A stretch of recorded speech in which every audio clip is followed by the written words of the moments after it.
Bom dia, boa tarde, boa noite. Continuaremos então agora a nossa resenha, parte 9. Voltando então, o tópico agora é mercado de escravos. Os principais termos do Oriente Próximo que geralmente são traduzidos como escravos são os seguintes: Arad e Ir para homens e Geme para mulheres na Suméria do terceiro milênio, Wardu para homens e Antu para mulheres no período da Antiga Babilônia, Ardu para homens e Amilutu para mulheres no período da Babilônia Média, Ardu e Galu para homens e Antu e Galatu para mulheres no período neo-assírio e neo-babilônico. Nuzi acrescenta Talu, Shlu, a terminologia acadiana, e Ugarit emprega, além de Ardu e Antu, BD para homens e AMT para mulheres. As palavras-chave egípcias são Ren ou Ren, nos reinos Médio e Novo, e Bak masculino e Baquete para mulheres nos períodos Site e Persa e às vezes no Novo Império. Vinogradov, 1991. Não há a menor dúvida que o antigo mundo do Oriente Próximo conhecia um mercado ativo e legalmente reconhecido para o trabalho escravo. O contrato de venda de um escravo da estação comercial assíria na Anatólia afirma que o documento foi escrito diante de um oficial, o chefe do mercado, Vendas de escravos testemunhadas oficialmente também são encontradas nos textos de Nuzi. O mercado de aluguel de escravos e, mais uma vez, a familiaridade com o conceito de custo de oportunidade é evidenciada no parágrafo 22 das leis de Eshnuna, Se um homem não tem direito contra um outro homem, mas mesmo assim sequestra a escrava do outro homem, o proprietário da escrava deve declarar sob juramento: tu não tens direito contra mim, e ele pesará a prata tanto quanto o salário da escrava. Yaron, 1959. Um documento egípcio, Papyrus Berlim 9784, linha 22, inclui a instrução: compre para você 2 dias do escravo Renut. Pitt, 1972. O mundo grego estava familiarizado com contratos nos quais os escravos alugados eram, entre aspas, imortais, isto é, o arrendatário era obrigado a substituir os escravos alugados que morriam ou desapareceriam. Documentos babilônicos que revelam a disposição de investir em escravos, ensinando-os a aprender ofícios como oleiro, tintureiro, tecelão, estão disponíveis desde a época de Hammurabi e também desde a época de Ciro, sexto século a.C. Os contratos de venda assírios do século 8 a.C. incluem cláusulas de risco nas quais o vendedor garante contra a fuga e certas doenças. Para o mesmo efeito, os compradores foram autorizados a iniciar uma ação judicial ao abrigo dos parágrafos 278 e 279 do Código de Hammurabi. Se o escravo apresentasse sintomas de Benu, supostamente epilepsia, dentro de um mês, a partir da data de compra, o vendedor era obrigado a reembolsar o preço de compra.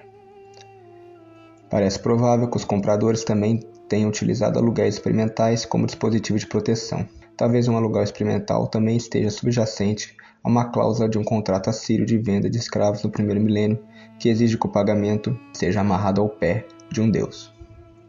Portanto, de várias maneiras, os antigos procuraram limitar a gravidade de um problema identificado pelos economistas como seleção adversa ou princípio do limão.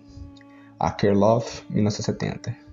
Isso refere-se a uma economia sem mercados contingentes, em que uma desigualdade de informação entre vendedores e compradores sobre a qualidade de um objeto inicia um processo em que as transações de mercado passam a ser restritas a objetos de qualidade abaixo da média.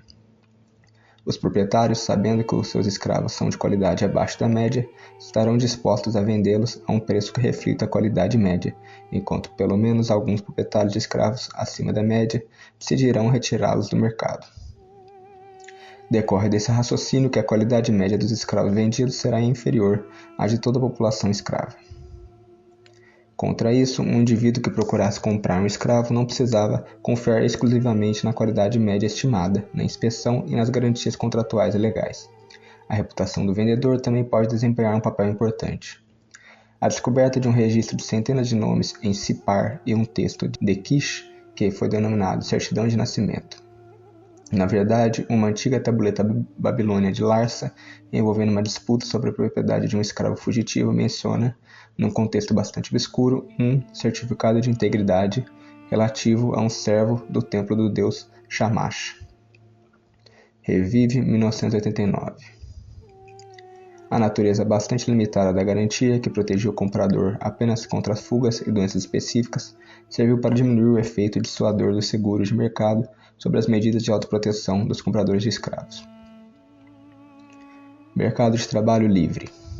Vários estudiosos mais antigos, incluindo Stenve em 69 e Fish em 53, mas ver também Diakonov em 74, viam os trabalhadores agrícolas assalariados livres em números consideráveis já em meados da segunda metade do terceiro milênio a.C. Maekawa, em 87, sustenta que os trabalhadores contratados constituíram uma importante fonte de mão de obra no período Ur-III.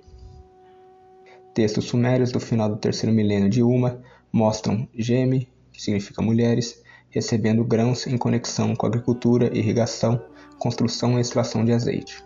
Seu grão é designado como salário. Observe que Geme não significa escrava nesses textos. Textos de Uma e de outras cidades especificam o salário diário pago aos homens para cavar valas de irrigação, transportar grãos, rebocar navios, arar e semear. Os arquivos de Drehen registram o pagamento de salários em espécie por mão de obra classificada como alugada, oferta de mão de obra e estrangeira. O período Ur-III também conheceu empresas que empregavam artesãos especializados, incluindo ferreiros, carpinteiros, escultores, ourives e pedreiros. Da mesma forma, os textos da antiga Babilônia referem-se a artesãos, pedreiros, moedores, cervejeiros e carpinteiros, torres de barcos, marinheiros, condutores de bois, escavadores de canais de irrigação e até mesmo indivíduos contratados para fazer negócios que trabalhavam por salário. Variações significativas são observadas no salário de cevada pago às mulheres pela moagem de grãos nos textos de Ur-III de Girsu. Também em Ur-III, Girsu, as rações de grãos Seba de mais de 1000 tecelãs, Jin-Us-Bar, variavam apreciavelmente. A maioria recebia 40 sila de grãos por período, mas muitas vezes recebiam 60 ou 30 sila e algumas até 100 sila. Face a diferenças dessa magnitude, é razoável considerar a hipótese de que, apesar da classificação do seu pagamento como rações, estes eram trabalhadores livres e não escravos. Observe a esse respeito que os textos da primeira dinastia terceira de Lagash, mencionados por Yamamoto em 81, e os textos da antiga Babilônia de Nippur, citados por Robertson em 84, mostram Turtur, empregados supostamente, e não escravos, recebendo Seba, Noá ou Ido. Ranger, 1974, sugere que a etimologia do salário acadiano Ido o relaciona com a força. A título de possível explicação da terminologia aparentemente inconsistente, eu ofereceria a sugestão provisória de que os funcionários de longo prazo têm maior probabilidade de receber refeições, rações, do que os trabalhadores diários ou os trabalhadores de curta duração. Uma razão para essa diferença seria que o empregador teria um maior incentivo para investir numa dieta nutritiva para os seus trabalhadores de longo prazo e escravos do que para os trabalhadores temporários. Ver Bardhan, 1984. Alguns estudiosos acreditam mesmo que os trabalhadores contratados a longo prazo tinham direito a 3 dias de folgas por mês. Para o período da antiga Babilônia, Harris, 1975, página 245-246, informa-nos que, em Sipar, os ceifeiros recebiam um ido, salário, de 1/3 a 2 ciclos por mês. Ela acrescenta que os salários dos trabalhadores contratados, exceto os coletadores, variam acentuadamente, mesmo quando se leva em conta se um trabalhador é adulto ou criança, a duração do contrato de trabalho, diário, mensal ou anual, e seu salário é pago em prata ou em cevada. Vários textos indicam que os trabalhadores podem escolher entre modos de pagamento alternativos.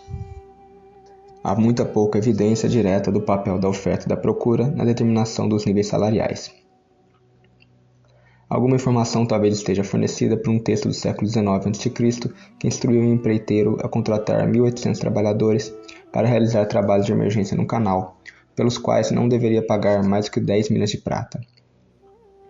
Essa última estipulação parece indicar que as taxas salariais não eram conhecidas antecipadamente e, portanto, poderiam estar sujeitas às forças de mercado. Evidências menos ambíguas de taxas salariais determinadas pela oferta e pela procura, embora de um período muito posterior, são fornecidas em cartas escritas por funcionários do Templo Babilônico durante os séculos VII e VI a.C. Essas cartas mostram que a mão de obra contratada, de grande importância nesse período, era comumente empregada para trabalhos regulares no canal. Uma carta escrita por um fazendeiro egípcio em cerca de 2000 a.C. especifica o salário da cevada ser pago a um trabalhador contratado. Na verdade, a evidência de pagamentos em espécie aos artesãos egípcios é ampla para a segunda metade do terceiro e segundo milênios. Durante o período anterior, esses pagamentos eram frequentemente chamados de Giseu e há referências ao povo Giseuil, que podem ser trabalhadores assalariados ou possivelmente escravos comprados. Podemos notar nesse contexto a sugestão de Giveon, em 78, de que os egípcios empregados no sul do Sinai, nas minas de turquesa de Serabit el-Qadim, no início do segundo milênio, eram remunerados por um trabalho por peça, base para entrega de pedra além da cota de produção exigida. Talvez um eco da prática egípcia de pagar favores, pagamentos de incentivos a artesãos qualificados, possa ser sentido em Êxodo 3, 21-22, onde os israelitas, que encontraram favor aos olhos dos egípcios, pedem e recebem prata, ouro e roupas. Um texto egípcio datado, segundo critérios paleográficos, do período entre o final do século VIII e início do século VI a.C., registra o pagamento de salários em prata. Homero, a fonte literária mais antiga do mundo grego, parece atestar o emprego de mão de obra contratada. Na Odisseia, aprendemos que os tetes de Mois da propriedade são numerosos o suficiente para pular um navio. Os tetes são trabalhadores contratados. Nessas passagens, são pagos salários, respectivamente, pela construção das muralhas de Troia e pelo serviço de pastoreio e pela montagem de pedras para cercas e cultivo de árvores altas. Lartimore, 1965. Os Dimoes, pode-se acreditar, podem ser escravos ou, mais provavelmente, pessoas livres detentoras de terras, sob a condição de prestarem serviço de trabalho. Hesíodo menciona salários no seu Obras 370 e trabalho agrícola contratado, assim como um fragmento de Solon. É desejável abordar o problema do trabalho assalariado num nível mais elevado de generalidade, dada a disponibilidade de um mercado legalmente reconhecido para escravos e o incentivo para armazenar mão de obra, e ainda mais basicamente a prevalência de empresas familiares na economia antiga devido aos elevados custos de transação. É previsível que a importância de um mercado impessoal para o trabalho assalariado seja muito menor do que no Ocidente moderno. Mas isso não quer dizer que os custos de transação fossem tão elevados que tornassem o mercado de trabalho assalariado inativo ou mesmo reduzido. Além disso, dada a evidência de pagamentos de incentivos, dificilmente se é encorajado a aceitar a afirmação de Jacob Jensen, em 75, de que o trabalho, por outras palavras, o tempo, possuía apenas um valor vago para os egípcios. Além disso, o Deir el-Bahri, Ostracus, dos reinados de Hatshepsut e Tutmés III, demonstra um esforço concertado e detalhado para controlar a produtividade. Existem cotas diárias, listas de onde os homens trabalhavam, registro de ausências, lista de supervisores e assim por diante. Asserção 7. Polanyi, em 1981, sugeriu que um sistema de oferta de preços e procura implica preços flutuantes que controlam a oferta, senão a própria produção. Mas ele não negou com tantas palavras a existência de uma resposta de oferta na antiguidade. No entanto, foi explicitamente apresentado por Humphreys e Diakonoff. Asserção 7a.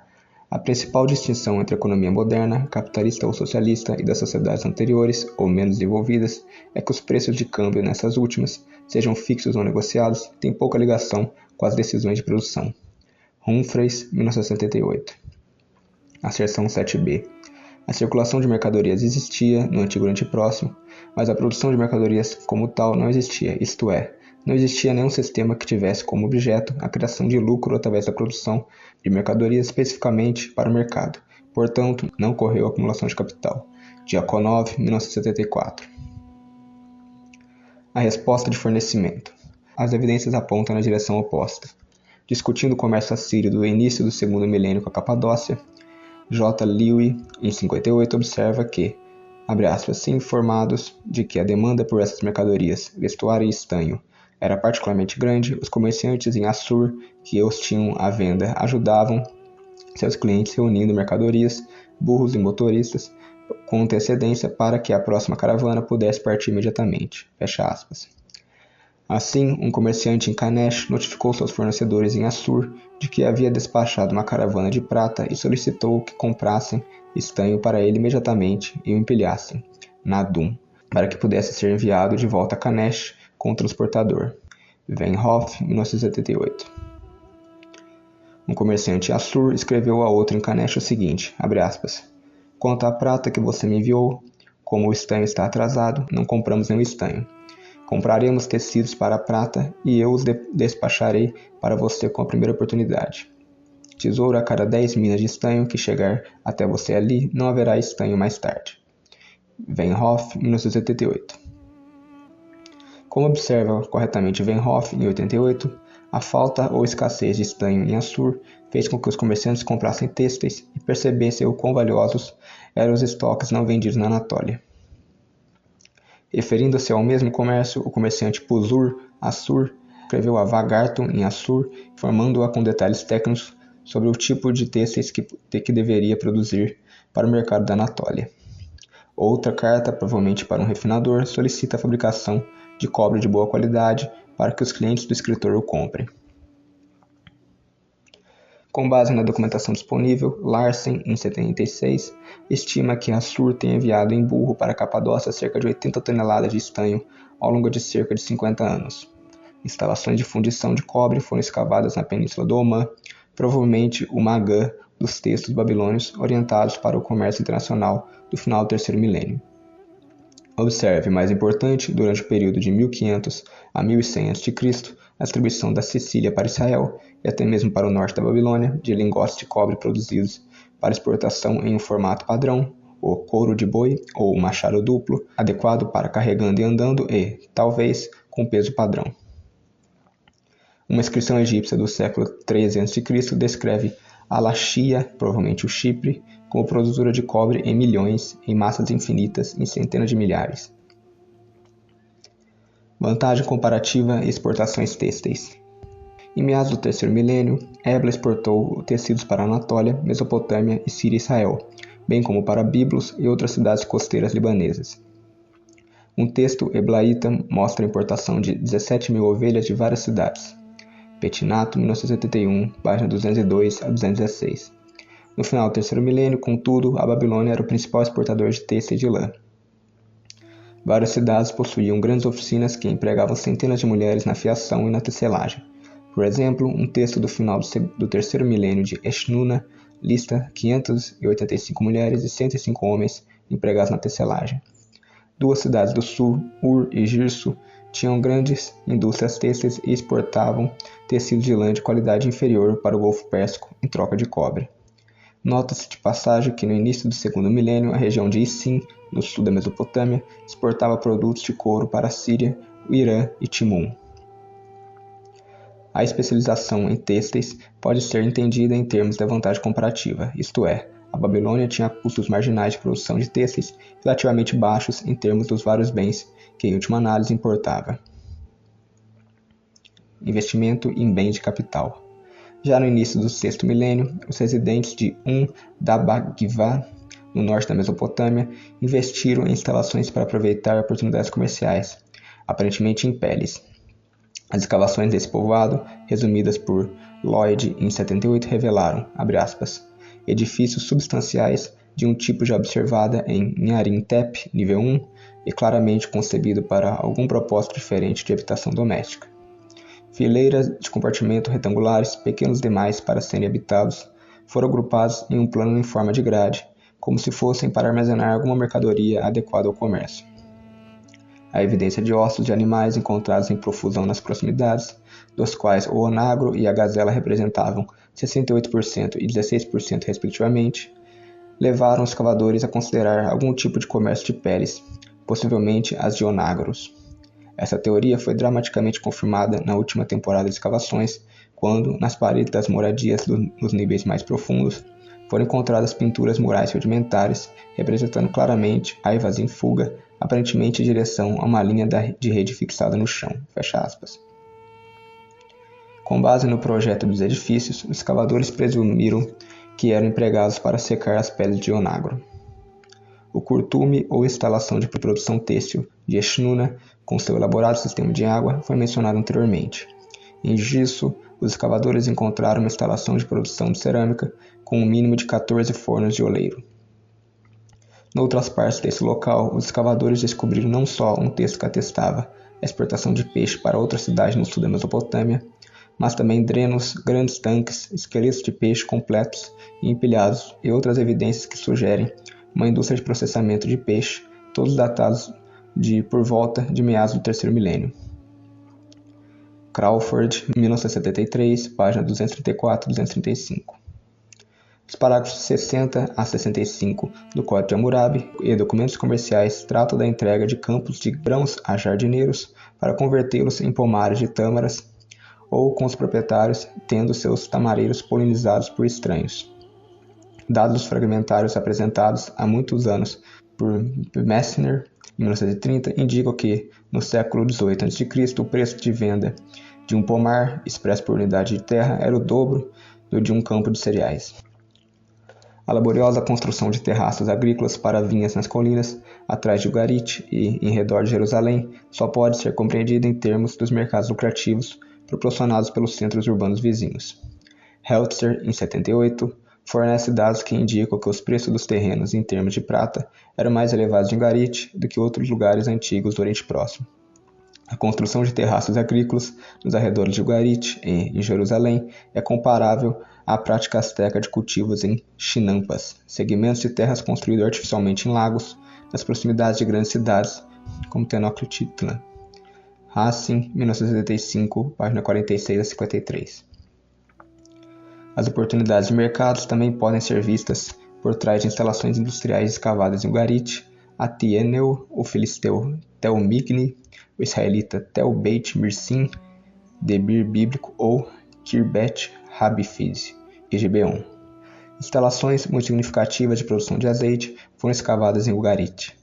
Na verdade, um texto desse porto registra os carregamentos marítimos de grandes quantidades de azeite para vários destinos, incluindo a Laxia, o Chipre, Egito, Sardes, no oeste da Ásia Menor, e Rish, uma cidade portuária a norte de Ugarit. Na segunda metade do segundo milênio, Atenieu, localizada no centro do Chipre, na rota principal para a costa leste da ilha, abrigou uma importante fábrica de cerâmica, como testemunham os restos de quase 10.000 embarcações, montes de barro, cacos não cozidos e outras evidências. A recuperação num extrato posterior de quase meia tonelada de cobre, instalações construídas por plataformas rebocadas, canais e grandes pitói, sugere que o local passou a trabalhar o cobre. Tel-Migni, identificado como filisteu Ekron, abrigou extensas instalações industriais dos séculos VIII a VII a.C. Gittin e Dotran, em 1987, página 215 a 216, atribui o crescimento dramático dessa cidade na costa sul de Israel, de 10 para 50 acres, ao crescimento da indústria do azeite, e acrescenta que as escavações revelaram o maior centro de produção de óleo de oliva que pode ser encontrado em qualquer lugar do Antigo Oriente Próximo. Sem dúvida, o azeite extraído das azeitonas cultivadas nas colinas circundantes era comercializado no interior, para, digamos, Jerusalém, e também exportado por mar para o Egito, Fenícia e o Chipre. Em Tel-Beit Mirsim, a sudoeste de Hebron, na estrada principal que liga o Egito às colinas da Judéia, foi encontrado um grande número de pesos de tear e tonéis de tingimento, ou possivelmente lagares de azeitona, cada um pesando cerca de 1 tonelada. O objetivo comercial explica os enormes cais de pedra e as instalações de fundição de cobre fundadas, não muito depois de meados do terceiro milênio, em Burren, logo abaixo da segunda catarata do Nilo, na Núbia sudanesa baixa. A motivação é sublinhada por uma inscrição na tumba da sexta dinastia em Assuã, onde Harkuf, um superintendente dos dragomanos, se vangloria de que o faraó o havia enviado a Yan, na Núbia, para Yeba abrir o caminho para esse país. Fiz isso em 7 meses e trouxe de volta os produtos lindos e exóticos. Kadish, 1966, página 23 e 24.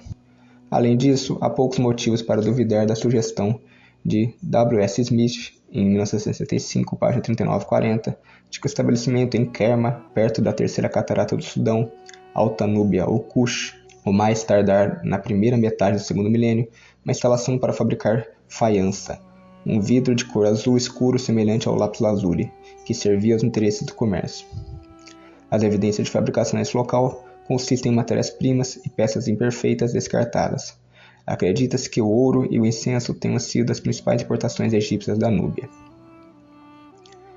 Durante a segunda metade do segundo milênio, havia fábricas de vidro em Tebas, Orob e Amama, onde Pétrie encontrou restos de extensas fábricas de vidro e vidraças com resíduos substanciais, montes de entulho e muitos bolores. O fato de terem sido encontrados vasos de meados do terceiro milênio, com as mesmas marcas de cerâmica em vários locais do Egito, é consistente com a presença de centros especializados de produção de cerâmica. Uma estela do início do segundo milênio do porto egípcio no Mar Vermelho refere-se a navios dos estaleiros de Coptos, Sayed, 1978. Embora os grandes túmulos construídos para os faraós fossem obviamente bens de consumo destinados a mantê-los satisfeitos para a eternidade, as suas vastas despesas, iniciadas no segundo milênio ou antes, para abrir um canal dos dois mares entre o Nilo e o Mar Vermelho, e o Mediterrâneo supostamente, é outra história completamente diferente. Sayed, 1983, página 32 a 36. Toda essa construção de capital põe em dúvida, mas não nega a afirmação de Limans, em 77, de que o capital investido em empresas comerciais era pequeno.